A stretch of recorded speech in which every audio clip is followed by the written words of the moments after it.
live for the second time today. Hopefully, you can stick with me 2 times a day. Again, today, on this one, man, we're going to talk about last week's video, which was about flow and the hybrid series between WWC and BRS. I'm going to answer a whole bunch of questions here. Hey again, Gabriel. And we're going to answer a bunch of questions this time. I'm going to start by answering any of the questions that were in the comments over on YouTube about last week's video. And, but really I'm going to try to focus on what you guys are asking here, live and, really engage with you guys. Again, Randy's actually going to be jumping online and answer questions. So, not just from live from me, but you get Randy down there too. I just saw him fly by. Randy's also been doing this all day long from like 7 a.m. Other than our little live period, answering questions over on our Facebook group, hashtag AskBRSTV. He's probably going to be pretty angry that I'm actually talking about it still because he's got so many. He told me he got down through a third. It is 3 o'clock. He's been here since 7. So, they're just jamming, man. There's so many people asking questions there, and, we're getting all kinds of answers, and it's just fun to engage. All right. So, let's go ahead and just start answering questions here. An hour wasn't enough. Thank you, Ricardo. How many vortex for a 100-gallon tank? All right. So, for me, what I'm finding now, I guess a lot of this depends, again, on what's in this tank. Is this going to be an LPS tank? Is it going to have a bare bottom and whatnot? But even within that, I'm starting to think about this more in terms of, hey, I want one pump opposing each other. We'll move the, shifting turbulence around and whatnot. But also there's just all these dead spots in the tank. They're collecting detritus and everything. So, I would put vortex, probably on the back of the tank, maybe low if I don't have any sand. So probably, what I'm looking at right now is 3, man. If I had one on the top, one on the bottom, on the front, and one in the back down below, or, one main one in the front and one in the top, one in the back, bottom of the back, depending on what my rock work looks like. That'd be really awesome. Obviously, that gets start to be expensive. So, if I could use MP10s, I'd do that. But, I wouldn't blame you if you used like a vortex, for the main pump, and then, maybe on the bottom too, because you don't want cords going all the way to the bottom. But on the top, and any pump, like a wave or, really anything at the top where you're going to be able to hide the cords pretty well. All right. Hold on. Go down live again. All right. Well, there we go. Hopefully we'll get back up. A carbon doser or an apex for a reactor. You know what, man? Anybody that runs a calcium reactor, for sure, is going to go carbon doser. Like, there's nobody. Nobody's going to say solenoid. Not a single one. So, that thing has the ability to adjust the bubbles, and there's some complaints out there that it's not perfect. Well, nothing is. It's just a lot. Oh, the program looks like it's having problems. All right, well, anyway, we're trying to keep live here. So I would use that carbon doser for sure. All right. And let's see here. I got a question from Bobby Richard here that I'll answer. How do you know when you have too much flow, specifically for an LPS? He has a Reefer 350 with some gyres, 230s. If he turns them up more than 30-40%, the LPS corals seem unhappy. These settings are far below the recommended 50 to 100x turnover. Do most people slowly ramp these up? You know what? That 50x whatever turnover thing, that's rule of thumb. So, don't worry about that. You have the ability now to turn up the flow in the tank until your corals, visually don't like it. Now I'll tell you that that's pretty much the better rule of thumb, is have the ability to add flow to the tank in a way that until the corals start to show you signs that it's probably too much. Everything short of that is probably beneficial. And I might even think about, if I get that point, really look at the tank and decide, is it really that high everywhere, or am I just blasting one specific coral? And one of the easiest ways to do that is I like to take like a straw or whatnot and just blow some bubbles right into the pump, or sometimes a strong punch you can just put a piece of airline tube in there, it can suck, and it will blow bubbles at the front. Now don't get too many or the flow actually turns down, but you can start to watch and trace where the bubbles go in the tank, and you can really start to see, where the dead spots are. Obviously, putting in some particulate food like a calanus or cyclopods or something too, I can start to track, where's all this food going going, where's it landing, and really getting a good idea of where the flow is going. All right. Would you use a CO2 canister for a dual chamber on a calcium reactor? I use a CO or RO canister.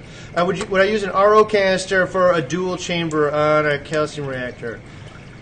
Well, I mean, you could. You know what? Honestly, a friend of mine and I tried really hard to design a calcium reactor out of RO equipment, specifically those giant guys, the big blue ones, both the super tall ones.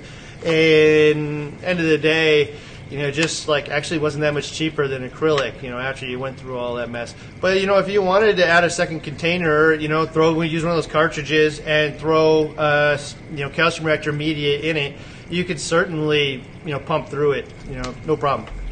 All right. Which would you prefer between an Octopulse 4 and an MP40 quiet drive? And is the Octopulse 4 compatible with a battery backup from a third party?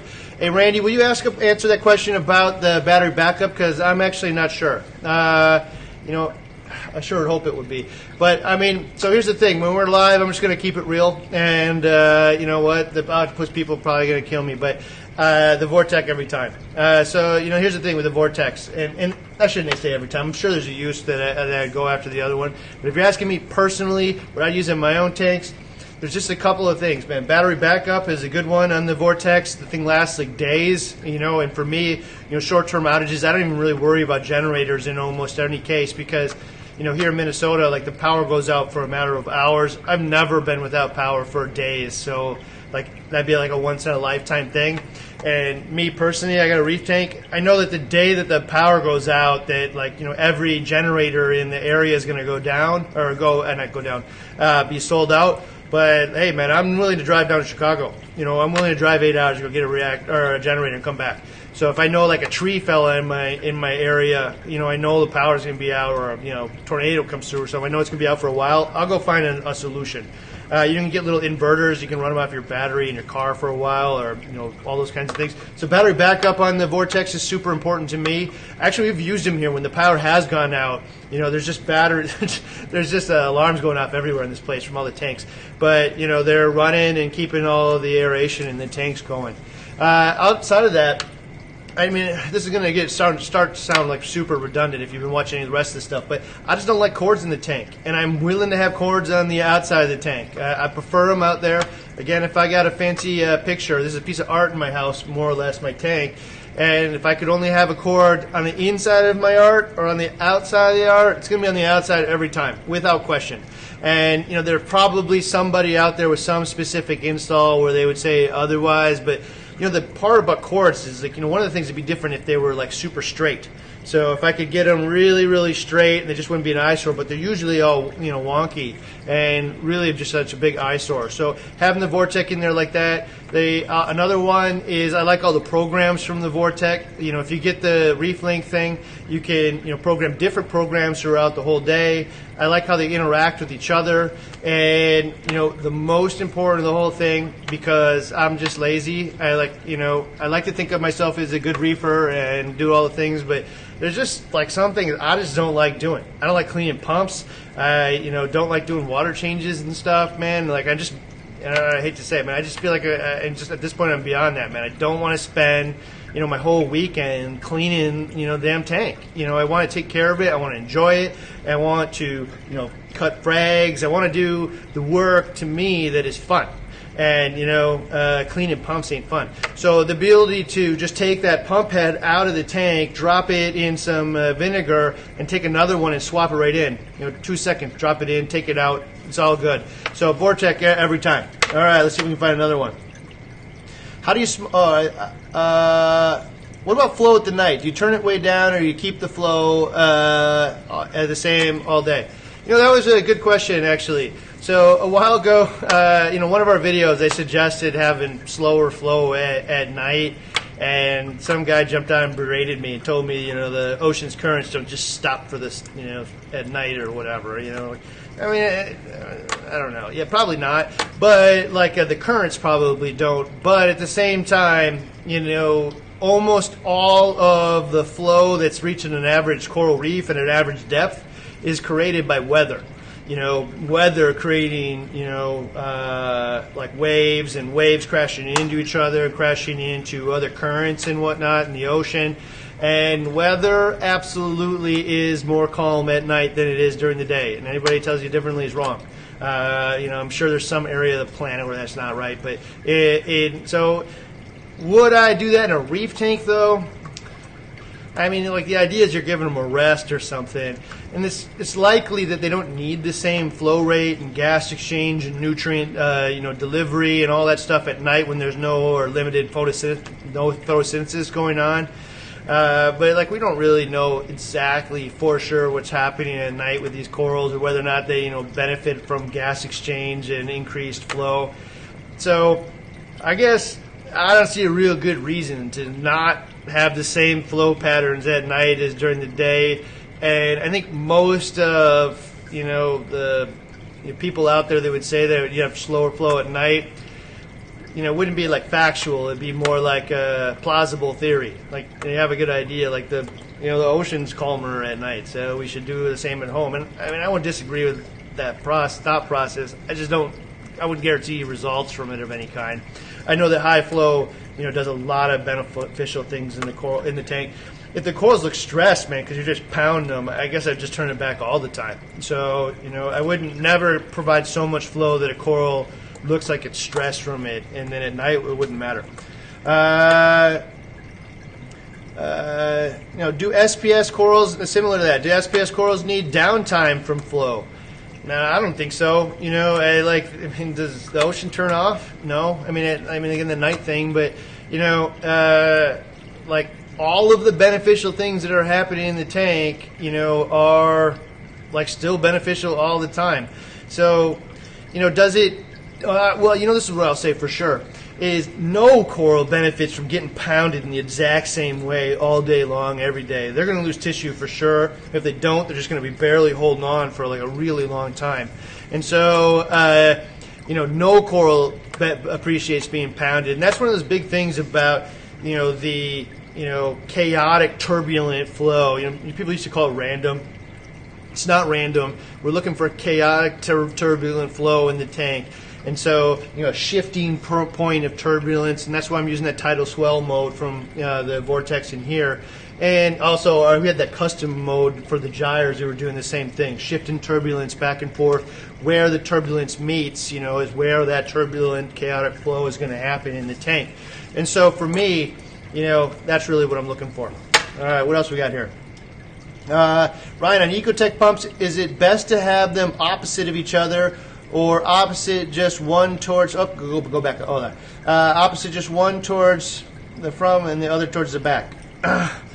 Well, I don't know. I think, actually, this is a good one. Like, Randy and I debate this a lot. And I personally like to just put them almost in the exact same spots, the main drivers of flow on the front of the tank, so that they intersect. And Randy actually, has mentioned in many cases that he actually prefers that, they're offset, so they're not hitting each other, and they're creating, different flow patterns. And, I think it's going to depend a lot on the aquascape in the tank. Again, I'm going to blow some bubbles in there, suck the bubbles into the thing, and watch how it all pans out. Throw some food in. Pay attention to where this is going. Do that a variety of times, If you have the ability to set up your phone and do a slow-mo of it and just pump some air into one of the pumps, and you can kind of do the slow-mo, and you can, over time, or time-lapse rather, you can kind of see, where the turbulence is happening in the tank and get an idea. So my personal preference is just to put them like totally opposing each other, almost like eyed up. Randy likes to do them a little offset so that they aren't spending all of that energy fighting each other. Again, I'm looking for them to fight each other, going back and forth. But maybe like, hey, Randy's doing those that reef crest mode most of the time. So, it's just kind of random turning on and off. Maybe that's a lot better. All right. So how many gyres and MPs for 180? Okay, so this is like a 160, and basically that's kind of like a 180 out in the XXL. And for the gyres, we were running this tank with just these two gyres for a really long time, and open and honest, say they slow down over time. But there was all kinds of corals in here that were very obviously getting not enough flow, and I'm pretty excited to see what happens when we add more flow to the tank. You know, there's a handful of mortalities, a handful of corals that like kind of ebb and flow in terms of health. You know, there's kind of bellwether corals. I think most people have them.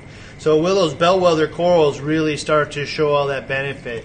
And so, you know, on this tank, which is not that dissimilar from the tank that you just mentioned, you know, we have a gyre that's going over the top. You know, in this case, it's super important because we're about 4 inches shorter than you, and getting, you know, water to go across the top of these corals is super hard. You know, like right over here specifically, you know, if I didn't have a gyre, I wouldn't really even be able to get proper flow to these corals at all. And I don't think you can see them very well. So, you know, if I didn't have a gyre here, you wouldn't even be able to get flow to all these corals because they're to the top. Man, like you're done. Just how do you get it over there? So with the gyre, I can actually kind of skim right of the surface over the top. And then, you know, for the main flow, we have a 40 on both sides of the front. And if this was a, you know, a slightly larger tank, I might have gone 60s, but like I just don't know if you really need that. And then in the back, we have 2 pumps going behind it. You know, and I don't know if you guys saw this or not, but I don't know if he released this video yet or not, but you know, Joe from Unique Corals and the Marco Rocks team, you know, helped us build the aquascape in the XXL 750. One of the things he did was put, you know, the cardboard on the back of the tank, partially to make sure you don't scratch it. But one of the things he also said was, I put the cardboard there to remind myself that I need to be able to pull it out. And if I can't pull it out, I put the rock too close to the glass, you know, because I want to be able to get flow back there and not have it become like a big detritus trap behind there. And like, I got to tell you, like, you know a lot of guys listen to me and whatever, but I listen to everybody else too. And a lot of what you get to hear from me is just this accumulation of like all kinds of conversations that are happening everywhere. And, you know, I get to just geek out on reefing with, you know, everybody in the industry. And you'd think when I go to like a show or a trade show or whatnot, like we talk about, you know, football or something, but I can't help it, man. I just geeked out on this stuff. I just love talking about it, especially with other intelligent people. And that was like a really smart thing, man. Like this tank here, actually a lot of rock is kind of reaching up against the side, and it's like I got one little hole there in the back that I can get that MP40 to, you know, get flow through. And I really wish that I had just kind of made the rock sit like an inch forward, and I had some cardboard I pulled out and like reminded me to do that, because I get way better flow behind it. All right. What else do we got here? Can moonlight harm SPS coral if it's on? You know what? I mean, I don't know the answer to that question, but I've talked to some pretty smart people about moonlight in general, and you know, a lot of people are starting to spawn corals and stuff, and one of the things is absolutely the moonlight. The moonlight is what triggers it. So, you know, at least that's what I'm told anyway. And so you can reliably trigger it with a handful of different things, parameters in the tank. The problem with the moonlight is, though, like, if you're going to do it, it needs to, you know, if you're going to try to spawn corals or whatnot, you need to do it in a manner which, you know, the whole room's blacked out at you know, on the light days. It cannot get any light at all. In fact, I've heard, you know, reports of many reefs that are having problems, you know, like odd timing of spawning events and stuff, just from light from the city, you know, coming off the horizon, clouds or whatnot. And so it's just kind of messing with the whole biology that, you know, isn't really used to over a millennia. So as far as harming the corals, like there's probably some lights out there that are too strong for a moonlight, and they're, you know, not literally letting, you know, photosynthesis rest. But like your average moonlight, in here we use those little moonlights from the Apex, or little cord or rope and stuff, just because the A360s didn't go down low enough for that. And for me, I just like to be able to see in the tank at night, especially if this was a home tank. It just kind of gives that twinkle at night that's cool. And, you know, I've heard, like, anecdotally that the fish are less likely to jump out and get spooked and stuff if there's just some amount of light in the room that they can kind of see what's going on. I don't know if that's just, like, anecdotal garbage or not, but, like, it makes sense enough to me, and it looks cool, so why not? All right. What else we got here? Let's see. What are your thoughts on closed loop designs? Are they worth the trouble? I mean, you know, I just keep having that conversation this week. Man, no. They're cool. There's no question. Like, especially for designing a tank from brand new, and you got some fun CAD software, and you can kind of like show you're going to put, you know, tubes everywhere. And I can even build it into my rock and drill holes, and it can, you know, blow out everywhere. And like, I get to really geek out on this thing. You know, the reality is though, like, I got a 100-gallon tank, and I want to have 100x flow. Man, I'm going to have like, you know, what is that? Like dozens of you know, pumps around to achieve that. It's gonna be super loud, super expensive. You'd have so much energy. I mean, these pumps with the little props on them, you know, just provide so much flow for, you know, 30 watts or whatever it is. So, you know, is it cool? Maybe as a hybrid solution. You know, I want to, like, you know, keep pockets of flow going, but it's going to be more about keeping detritus and stuff free than it is, you know, providing flow for like an SPS tank. Super, super cool. You know, I just think, you know, in the world that we're in today with, you know, the gyres, vortex, waves, and, you know, octopulses and the Neros and stuff like that, you know, I don't think I go through the effort to maintain it. You know, the plumbing can get clogged, and, you know, all kinds of different things. All right. I'm getting mixed salinity readings. Do I trust my hydrometer or the Red Sea salt mix? Well, I don't know. Or the Red Sea. Oh, I guess there's. Well, I don't know how you trust the salt mix. First off, I wouldn't trust a hydrometer at all. You know, the hydrometer, you know, is a little guy with a floating arm in it. They're, you know, notoriously cheap. You know, one of the biggest problems is they just get like tiny little air bubbles stuck to them. So you're just like flicking them constantly, trying to get the air bubbles off. You know, trying to figure out what your reading is. So I just wouldn't trust that at all. In terms of beyond that, you know, I'd do a refractometer. We got some cool ones these days now. They have like little LEDs in them, so you can look through the light. You know, what is it, like $50?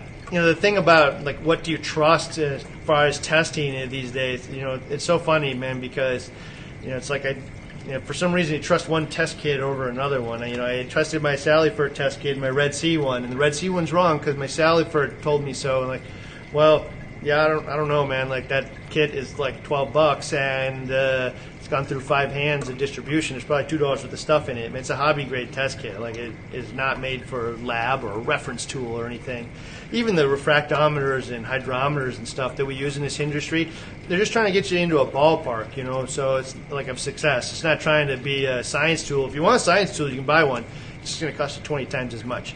You know, for me, I can't help it. I just like digital readouts. So, you know, that little Milwaukee guy, little green one, you just drop some drops on it, hit the button, it tells me what my salinity is. I always find that it's accurate to RODI water. I find it accurate to reference solution. I don't know if they call it refracto juice or not anymore, but, you know, like the refractometer salinity juice you put in there, and it's always accurate to those things. And if it's not, you can calibrate it. You know, actually, perfect, man. You know, it's on sale right now. So, like, that kind of thing, it's also a little expensive. So when it is on sale, it's awesome to pick it up. But, you know, for me, that's how I really want to trust it. And, you know, one of the things about a refractometer, you look through it, you know, there's a couple of steps you need to do, man. You need to make sure that you cleaned it off with RO water from the last time, because if you didn't, there's little salt crystals on there that once you put new drops on it, it's going to make it saltier. And, you know, you got to make sure that you let it sit there long enough.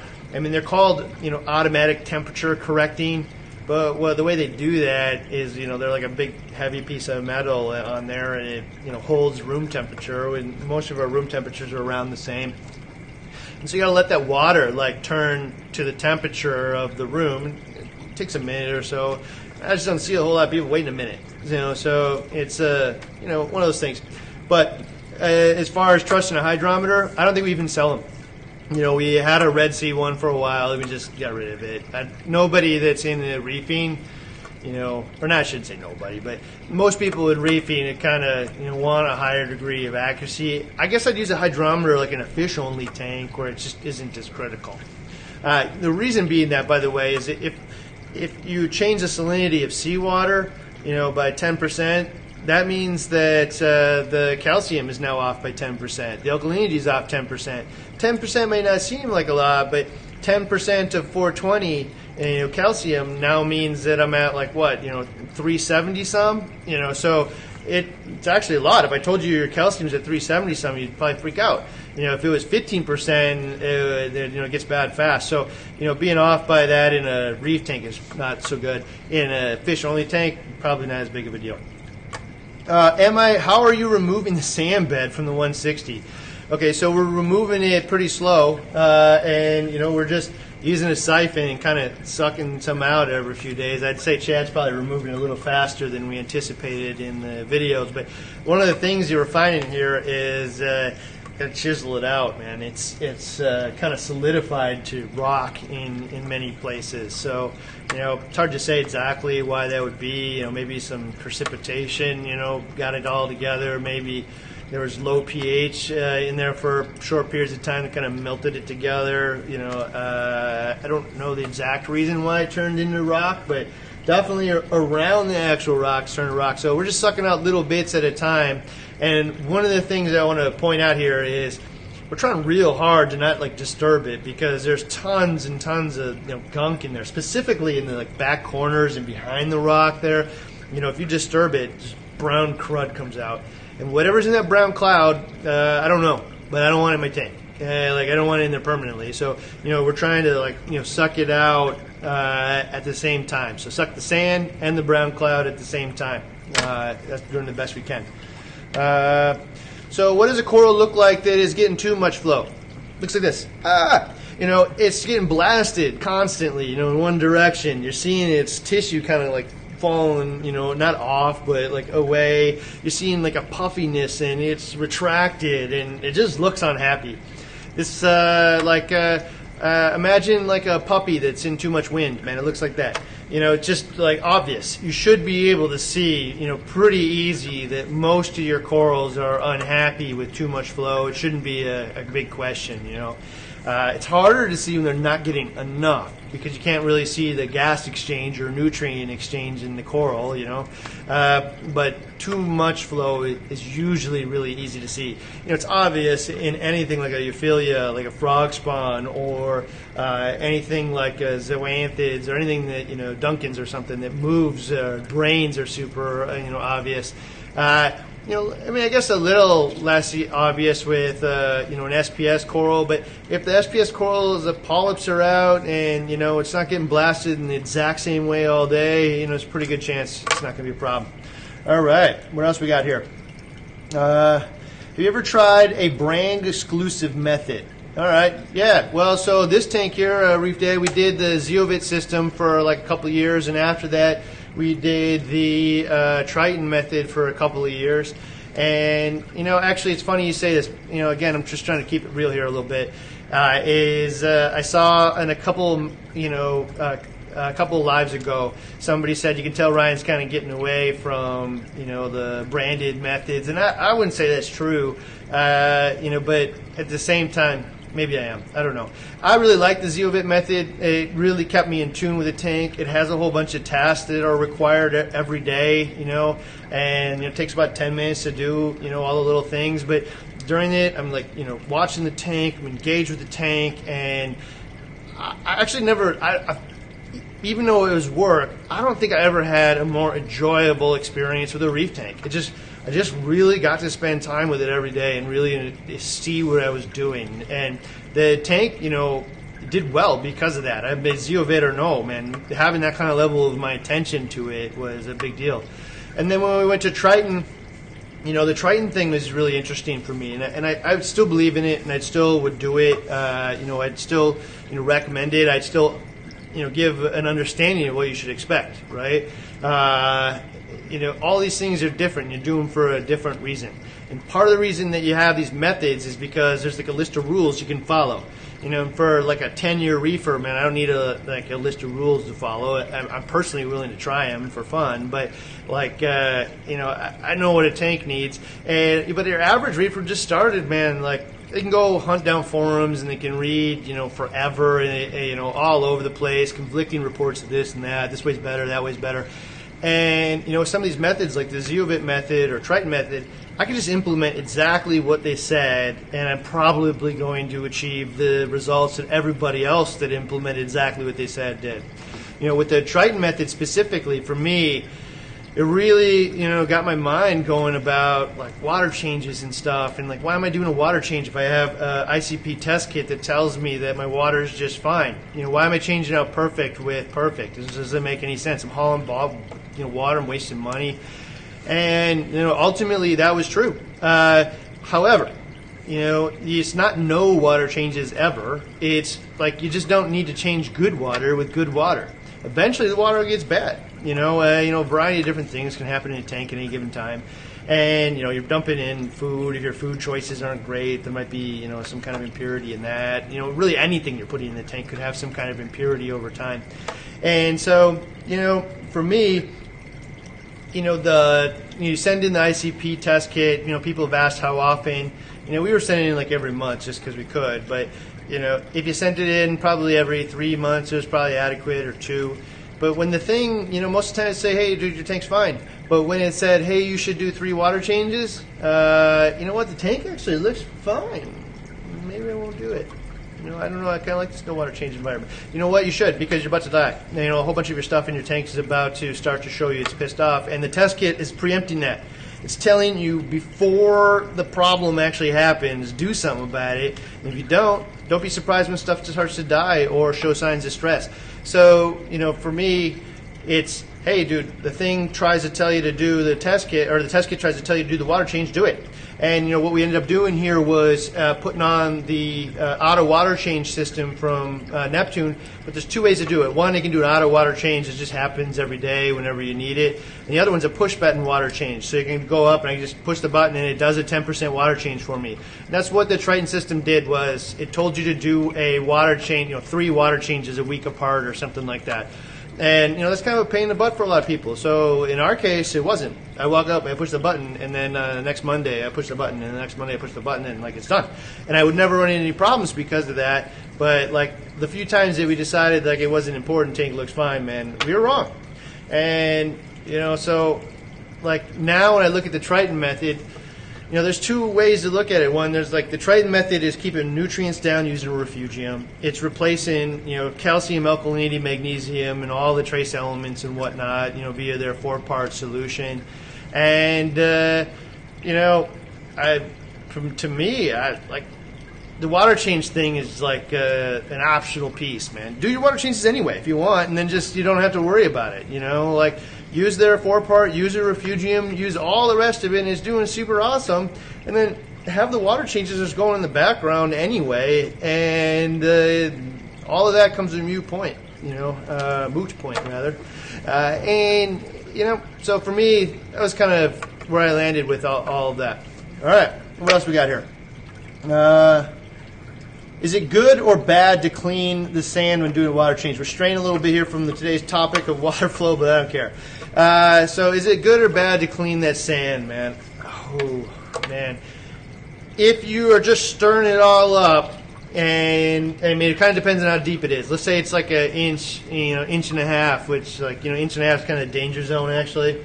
If it's an inch and a half and I'm just stirring it all up all over the place and brown clouds going into the water, that's a terrible idea. Who knows what's in that brown cloud? I'd rather just stay, in the sand, I guess, And somebody else is going to chime in and say it's a terrible idea, get it out of there. But yeah, if you're going to get it out, don't stir it up, man. Get a siphon out, and what we often do is take a siphon out of the tank, clinch it, bend the tube in your hand, and you can kind of work the sand, as it kind of goes up and down the siphon. And in that case, it turns the sand over, but that brown cloud goes down the drain, not into the tank.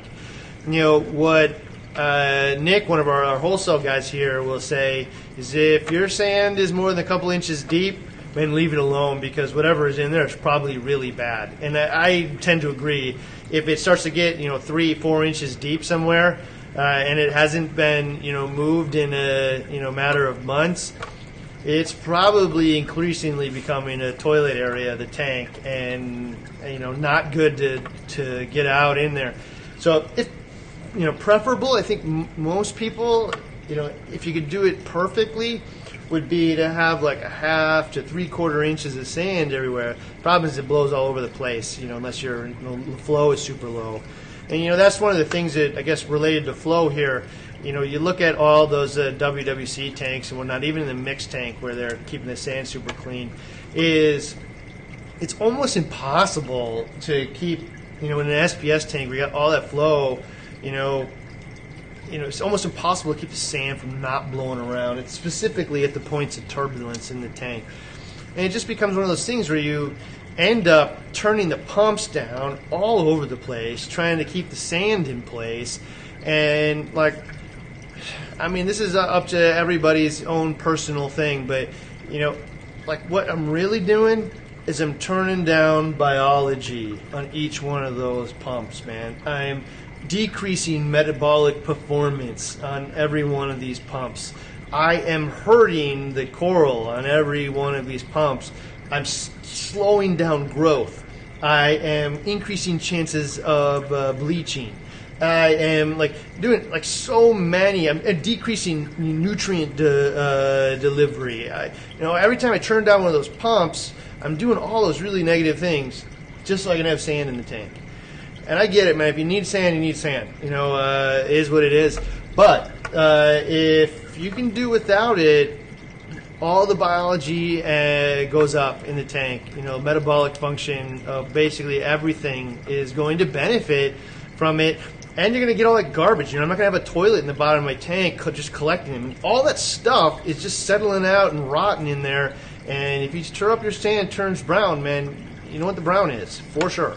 And so for me, I just try to, I'm just everybody here, man, as you talk about it more out loud and you get away from I need sand, it has to be his thing. If you start talking about it as a, what benefit and what am I giving up for it, it just becomes overwhelming. Why would I do that? And, so I'm going to let it go. Do anemones require good flow? That's a good question. My actual experience, and they tend to do better with low flow. We had all those. It depends on the anemone for sure. So I'm just going to give you what I'm my most experienced with is the rose bubble tips in the clown harem tank. And, I tell you that we had pretty low flow in there. And the lower the flow, the more they seem to be happy, puff out, replicate. And, when we had high flow, they just didn't seem as happy. So this is just total anecdotal, but 4 or 5 years of anecdotal is that they definitely seem to find lower flow environments to be happier. So what else we got in here? Ryan, what are your thoughts on wave pumps? Oh, hopefully Terrence doesn't watch it. No, I'm just kidding. So the wave pumps are cool, man. I've never used one. So, the wave pumps are pumps that you plug into an Apex. If you're an Apex user, they're actually probably one of the least expensive ways to add flow to the tank. And so high flow, and they're super high flow. So gallon for gallon, I bet you is probably one of the least expensive, high quality options for going to the tank. One of the cool things is that you can pull one out and it just stops. It recognizes that the water level dropped. So water level drops, it just turns off, which means that I can pull it out to clean it. As long as I got a little bit of slack, I can bring a bucket over, citric acid or vinegar or whatnot. Just put it right in there and let it spin and clean itself. So it's easier to clean for sure. But ultimately, I guess I can't say a whole lot. One of the things that disappoints me about them, and I'm sorry, Terrence, but is you can't have a battery backup for them. And I've shared that with them. To me, if I got tens of thousands of dollars invested in my reef tank, or even $4,000 invested in my reef tank, but more importantly, I've got my heart invested in my reef tank, man. My family's named these fish, and I've watched these corals grow from here, and I may have names for some of the crabs even, so kids do anyway. So it's devastating if you lose it. And one of the, like the first thing is throw your heater out once a year and replace it with a new one. That won't, make sure you never have a problem with a heater, but it will drastically reduce the chances. A heater is probably the number one reason that, you have a tank failure. The next one is probably up there is short-term power outages and just gas exchange. And once things start to die, it all deteriorates really fast. So you might say hey, I had a 5-hour power outage and my tank did die. Yeah, it probably didn't, but if I was, you might have been 1 hour later from just catastrophe starting to explode in the tank. Once stuff starts to go, it just goes fast. So, having a pump in there that's battery driven is a big deal for me. The power goes out. I know there's gas exchange. I know the fish are getting everything they need. And heat and filtration is not a real issue at that point. The rock's doing the filtration. I don't care about the skimmer or any of that kind of stuff during a power outage. So, just making sure, the corals will survive a long time at a, reasonable temperature, following. It's the gas exchange and stuff that's important. All right. Can you use a smaller sump if you slow down the flow? I don't think it really matters what size sump you have. I don't know. The size of sump I need is one that can hold the equipment I want to put in it and will hold whatever amount of water when I turn the pump off. Whenever the pump comes off, some water will drain there. That's the size of the sump I need. And that's actually a good point. We didn't get to talk about that yet. And, in the video, hopefully you guys watched it, but, we talked about, the times turnover through your sump. And sometimes you look at things, backward, and you're just like, man, that was kind of dumb. We've been talking about 10x turnover for eons, and there's 10x turnover recommended in the Red Sea XXL, 750, which means that there's gonna be 2,000 gallons an hour coming out of that one little hole, up front. Nobody would do that. That's insane. It would just be coming out like a fire hose. So, we started to talk about that in the video. What is a reasonable turnover then? What you just start to think about what's the purpose of the sump? All I really need is to get water down there for my filtration to handle it. And so I start to think about what's in my sump. I got a heater down there. Well, the reality is just to heat the water, obviously 1 times turnover is good. 2 definitely, unless the room's freezing or something. If I just need to, filter my water through the refugium, well, all I really need to do is make sure the same amount of nitrogen and nitrate and phosphate is in the tank as is in the refugium, and they're on at different times of the day. Usually your refugium's on at night, and so I bet you 1 times turnover is just fine to maintain that. At one time it's still going over there, 24 times a day, So, and throughout the night it's going to filter all the water through there, 18 times, 12 times, whatever. So, and low contact time might even be better. So for a skimmer, same thing. I only need to maintain the amount of organics in the water in the tank as I do in the sump area. And, if I greatly exceed the amount of water that the, skimmer's actually processing, it's not serving any value. So, the only one I could think of is a car or a filter sock or pad or whatnot. Those, if I pump water through it faster, will absolutely remove more. But say I wanted 10 times turnover, that means that all of the water is going through that socks every 6 minutes. This is in a closed system that it just went through it 6 minutes ago. How much poop is in this tank and how much food is being thrown in there? It's not that much. So, I really just don't think it needs to be 6 times every 6 minutes, rather. So, really what we found, when talking about it and then looking at all the data from the WWC tanks, which was roughly 2 to 3 times, I would have to agree. If you can maintain it, the pump, 2 to 3 times is probably good. The one thing about it, though, is that the WWC team has a team of people taking care of this stuff, maintaining it all the time, on time, every time. There's a schedule. It's your job. You have to do this every Thursday.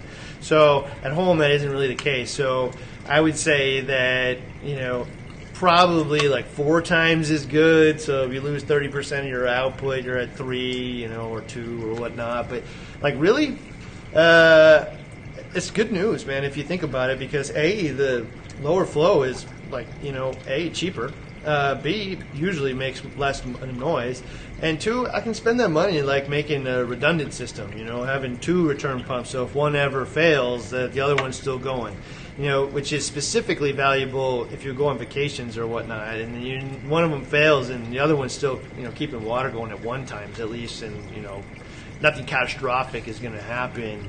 Your filter might be not the most efficient in the universe, but, you know, the tank's going to stay alive. So, yeah, all right. What else we got here? What causes bubbles in bubble tip anemones? I have no idea. You know, I've seen them come in and out, man. I would say if I had to just like throw one thing into the universe, they tend to do it a lot more in super low flow than high flow, and that's just my experience. So, let's see here. 2 MP10s or a single MP40 on the back glass of a 30 cube. Okay, so 30 cube. I would do 2 for sure. I mean, like 2 kind of gives you turbulence, right? If you had a single one, you know, then, you know, it's going to be kind of getting blasted the same way all day, every day. I mean, I'll tell you, actually, on the, you know, 60 cubes that were, you know, I got in my office in those ULMs, you know, we did them 2 different ways. All of them were bare bottoms, and, you know, 2 of them have MP10s in the back, on the very, very back, on the bottom, in the corners, and they just flush water up. And I think they're on tidal swell mode now, so they kind of intersect and create different patterns in the tank. But, like, this is the only option where you don't see a single cord in or out of the tank. I mean, pumps are just completely non-visible. Because they're sweeping across the bottom, it keeps all the detritus and stuff off the bottom of the tank. When I say all, I mean a lot, you know. And, you know, man, they were really cool options. And then on the SPS one that we had that I ultimately moved, and you should probably see Randy set up, you know, as soon as he's done answering 8,000 of these questions, which will be never. He's answered so many of these questions. When we put 4 of those things on that cube, it was awesome, man. There was, you know, 2 of them opposing each other, and then 2 of them on the back down near the bottom. And, you know, the chaotic flow that those 4 MP10s did was, like, I think, dream level, you know, chaotic flow in the tank, and created currents and, you know, chaotic flow, and, like, it was just a really, really awesome flow solution that, you know, kept everything kind of going in the tank. All right, so how can I tell if I have enough flow? I think I kind of answered this one earlier a little bit, but, you know, it's you have enough flow when the corals tell you, stop doing that to me, and, you know, then you know. So really, you should crank up the flow until the corals tell you that there is no reason to do so, because, you know, again, in that presentation that Dana Riddle did, you know, he showed that 2 second, or the velocity of water at 2 inches a second versus like 4 inches a second, I believe it was. You know, we increased the flow rates of photosynthesis like 30-40% inside that coral, man. So, like, you know, if we can get water flushing over the surface of that coral, we can, you know, get nutrients to it. We can get gas exchange out of it. We can get the, you know, oxidants and radicals out of the coral so it doesn't want to bleach and become toxic to it. We can, you know, increase the light sometimes. You know, there's just so many benefits to more water flow to the coral, and to us, it just, like, if you just don't really think about it, it just seems like, well, I got enough for the fish, and, you know, water's kind of moving around. It's enough. And I guess, I mean, adequate is the word. You know, I mean, like, those 2 gyres on there, I call adequate. You know, like, I don't know, you guys are happy with this tank, then, you know, it's adequate. But I'm looking for better. I'm always looking for, you know, increased results. I want better coloration. I want, you know, more growth. I want, you know, healthier corals. I want fewer mortalities. I want fewer tissue recession. I want, you know, corals that are in bad locations to thrive instead of only corals in good locations to thrive. So, you know, until the corals say, stop it, you're blasting me too hard, and it will visually show you that, keep adding more flow.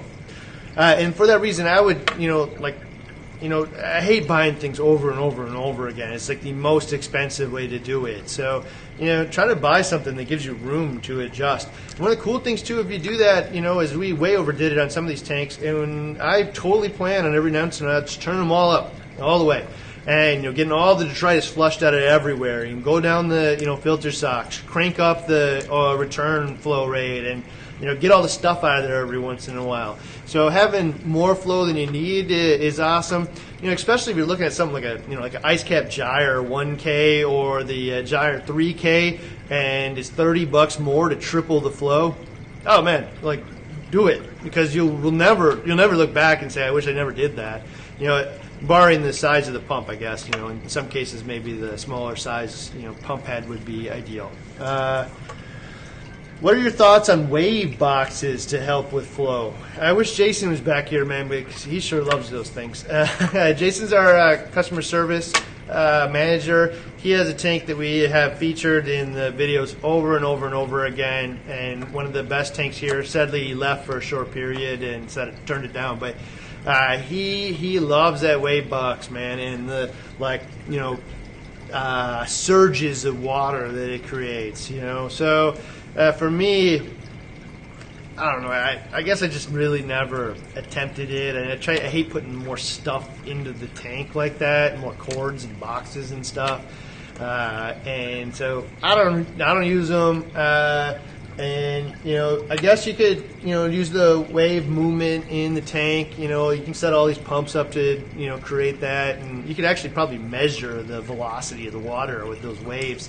But for me, I guess it's just not something I do. I wouldn't say it's bad or maybe even great. It's just not a method of flow that I use. It probably is also stopped a lot in a variety of areas in the tank where there's places where that wave motion is probably really working it, and then in other areas it's probably pretty stagnant. That'd be my guess. Greg, man, have I tried out the Toon Stream 3? I shouldn't even answer that question, Greg. Yeah, I mean, it's cool. It's like a pump that has like a magnetic coupling, so it doesn't have anything that's going to get covered in precipitate and get stuck anywhere. I guess the only thing is it's so huge, man. And the way that it's designed is, I just have a hard time understanding how I would use it properly. And forgive me, Roger, over at Toons, for saying that. I'm sure he'd have 100 reasons or ways you could use it. We just, for the size of it, it's just hard to imagine how you're going to use it. I love the fact that it's super low maintenance, and then I don't have to worry about, the shafts getting stuck with precipitate and stuff as they spin because it's magnetically coupled. But if you can find a place where you could hide it well or use it, by all means, man, by all means. All right, let's see here. Is there any big advancements in flow technology that you want to see happen in the hobby? Man, that's an awesome question, because I got a whole lot I would love to see in lighting. In flow, big advancements, man. There's just it's not the hardest thing to do to create flow in the tank. So, man, I think that there's a lot of options out there doing it real well. The gyre, solved a huge problem by being able to do flow across the top without having to suck in all those vortexes and stuff. Normally, almost all the other pumps you move them to the top, they suck in vortexes and blow air all over. That was a big solution. What I'd love, man, actually, I don't know why nobody's ever made, but is a way to hide the damn cords in the tank. So, something that just puts them in a U channel, and you stick to the glass in the inside or the wherever you want to put them, and just makes straight, neat, organized ways to run cords around in your tank. That'd be a huge advancement. And for me, I'd be willing to put pumps down on the bottom of the tank if I could have a neat way to bring a cord all the way down there with it. It's not the pump so much that's ugly to me, it's the wonky cord. So that would be a huge advancement for me. Man, what else? I don't know, man. That's a really good question. I'm going to think about that one quite a bit, man, because I usually got a pretty good opinion on things I'd like to see happen. But with flow, man, there's really good options out there already. I guess I'd like to see some more DC pump options come out for returns that are a little bridge that gap somewhere in between the Abyss and your like standard DC pump out there. Like I shouldn't have to spend $2,000 to get something that is really reliable and not cheaply made. So like there's such a giant chasm between $300 and $2,000. I'd like to see something in there. All right, what else we got here? Let's see here.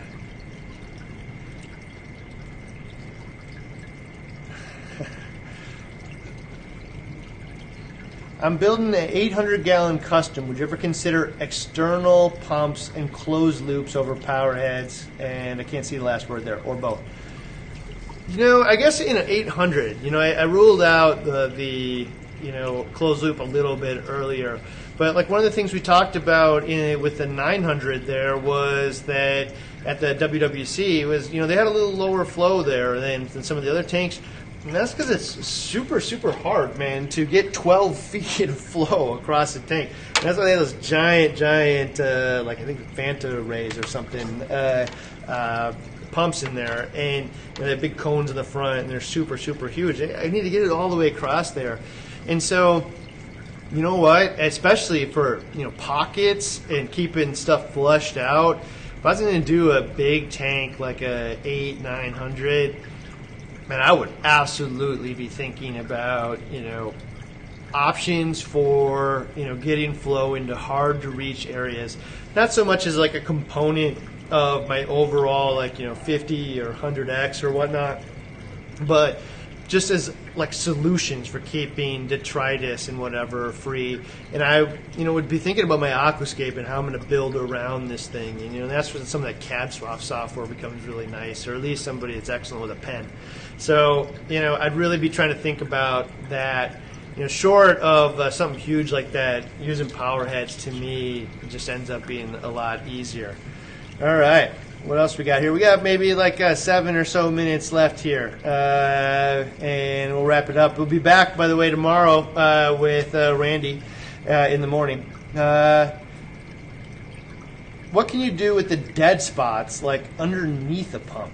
Okay, so you know what? Underneath the pump is actually super easy to solve. So if you think about like a pump here that's on. One thing that's going to happen for sure, like let's say I just left that one pump on the whole time. Water's going to go out that way. Eventually it needs to come back.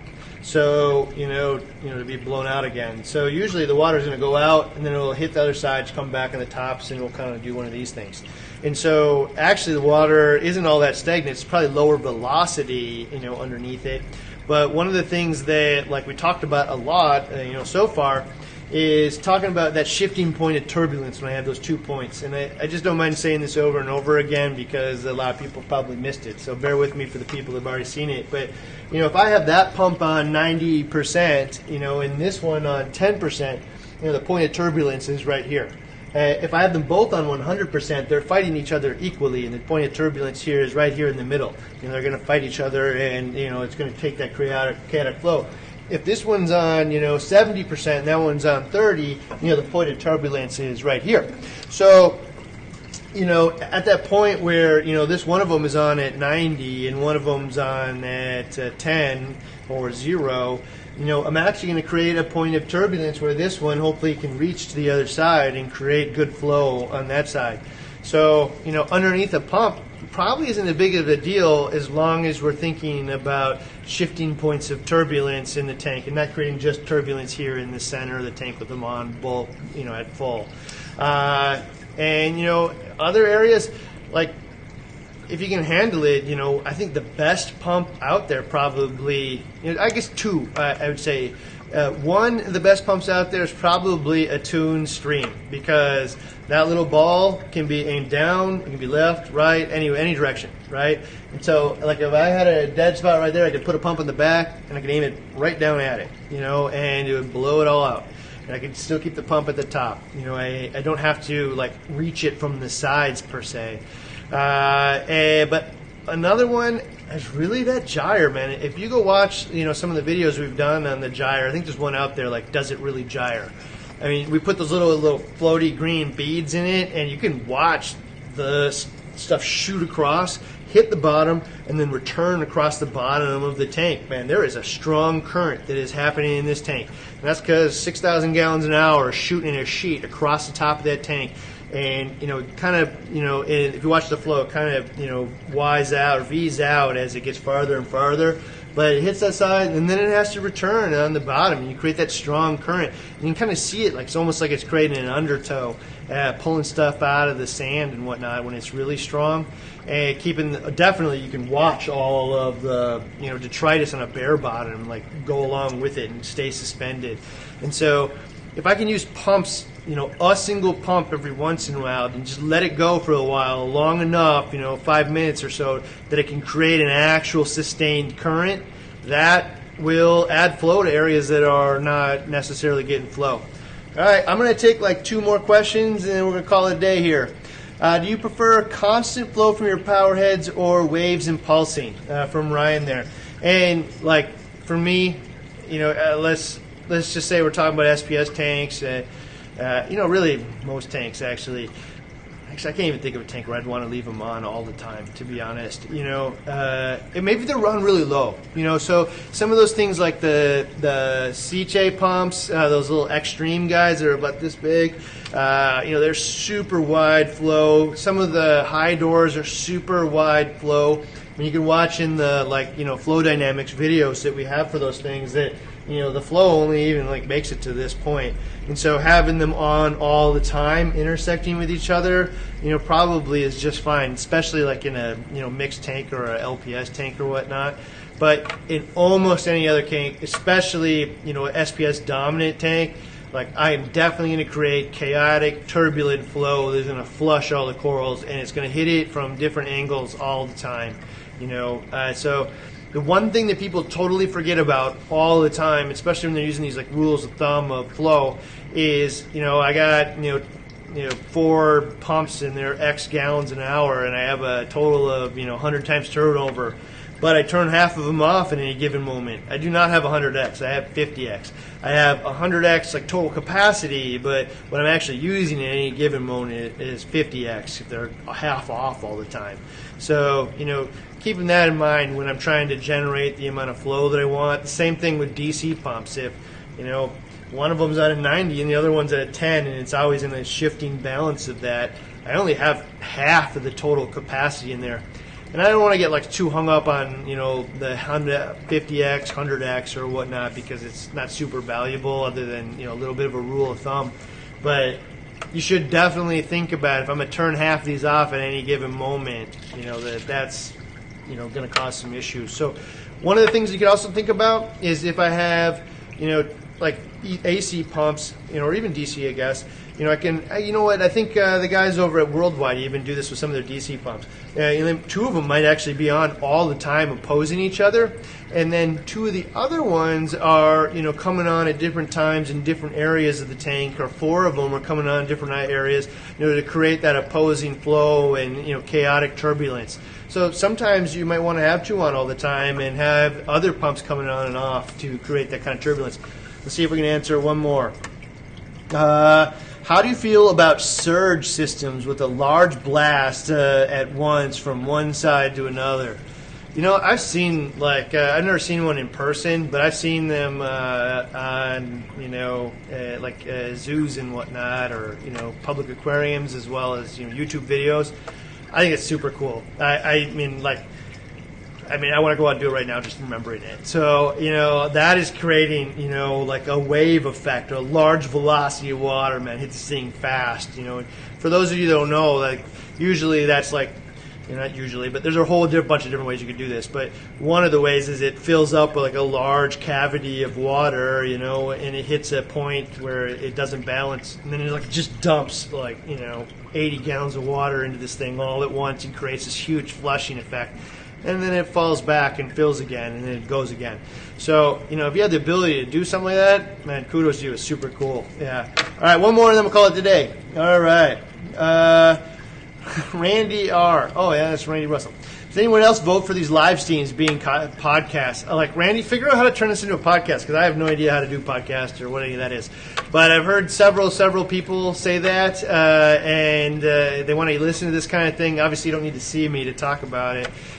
Listen to this kind of thing on the way home from work or whatnot. And, if there's a way to do that, man, absolutely. And one more that isn't Randy. Ryan, do you prefer to oversize the circulating pumps in the display? I have an Ecotec 40 and do not want to run them at 95%. If you got a larger pump, I could run them at lower speed. Yeah, 100%. So if you watched last week's episode, you'll see that we got two 40s in the back. I got a 60 in the front, and there's no way on both sides they're going to be running 100%.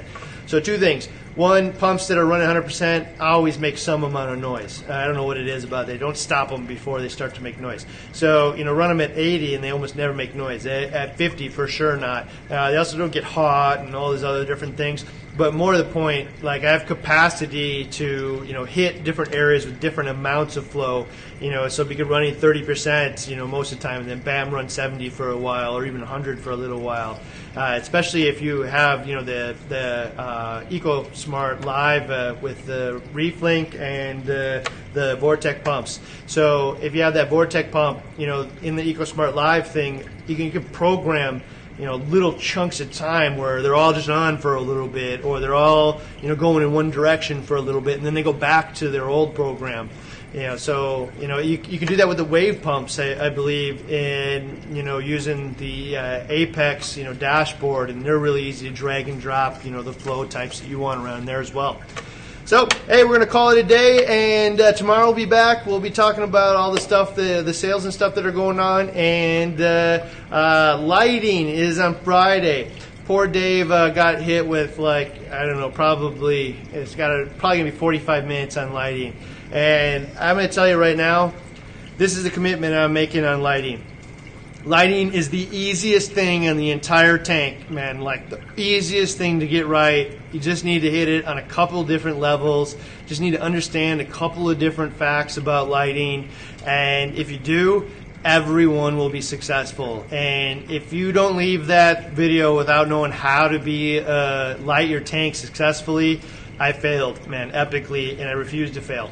So this lighting video, I think, would be I already know, man, is going to be the best lighting video that I've personally done in explaining how to light an SPS tank. And I'm just fully committed to making sure that there's no wishy-washiness in this, man.